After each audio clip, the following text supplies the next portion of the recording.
Hi everyone, so I'm back here with another little hints and tips video. This time I'm going to talk about composting.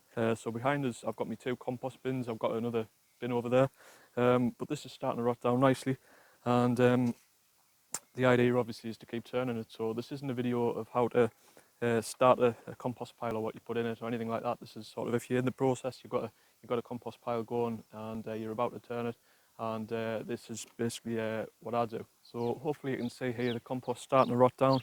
It's looking good. It's doing everything that it should be doing, but it needs to be turned again just to keep the air, to get it aerated and keep all the bacteria and microbes in it well fed and able to do the job.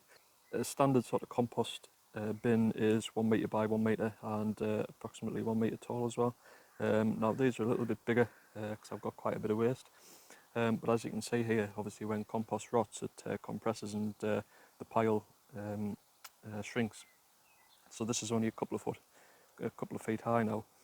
So the idea is to transfer this here into that there. But the problem is when I transfer it across, it's just going to be well, probably a little bit higher than what it is now. Ideally, I'd want it sort of about 1 metre tall. So what you can do, if you've got a compost bin like this, so instead of putting it in there, I've just popped this post in here, and that post was there anyway. And what I'm going to do is just section the back bit off.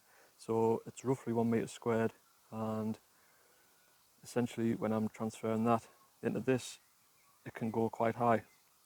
And the higher the compost pile, the more heat it will generate. So it's basically better to have it in a smaller space and higher than a bigger space and lower like this, sorry. So I'm just going to crack on with that now, get that done, and I'll be back shortly to show you. So hopefully now you can see what I mean. I've literally just divided that compost bin into two. So the back bit there is approximately 1 metre, well, it'll be 1 metre cubed.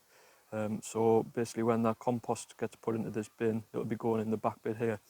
That means you can get a taller compost pile, and that will generate more heat, and it should rot down a lot quicker than if I was putting it in the whole thing, because it would be a lot flatter. So you can see here it's only probably about 3 foot, but by transferring it in to half of the bin, you can get it a lot taller.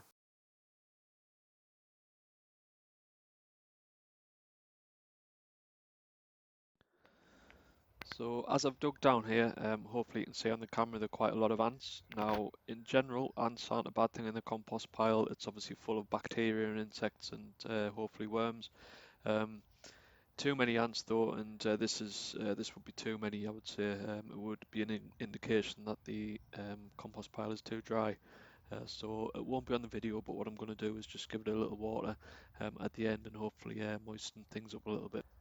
Good sign though was we dug a little bit deeper, a lot of worms underneath there where it's all nice and moist. So they'll just work their way through the whole pile, and that's a great sign there. So I just wanted to show you this, just another little tip there. So when I made the slats, I put some mesh underneath, and I'm actually going to cover that with soil just to weigh it down a little bit.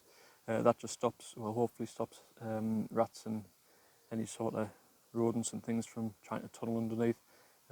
It's worked so far, so hopefully it'll continue to work. So it's well worth doing that before you put the slats on. So there we are, about 20 minutes later. I'm absolutely sweating. It's a hard job that. So that's basically the first turn it's had, and that'll be the only turn it's going to have as well, because that job's not particularly pleasant. So hopefully you found that interesting. So that'll be in there now another couple of months. I'm probably going to get some decent compost. Obviously the longer you leave it, the better. And that now frees up this compost bin here, which I'll start to fill up. So I've done this sort of midsummer when you're starting to get quite a bit of waste. So it's good to have a nice free bay. So I'll put the front back on there and I'll continue to fill that up. So if you've enjoyed the video, give it a thumbs up. And don't forget to subscribe to the channel, and if there's any questions or anything, pop them below, and thanks for watching. Cheers, bye.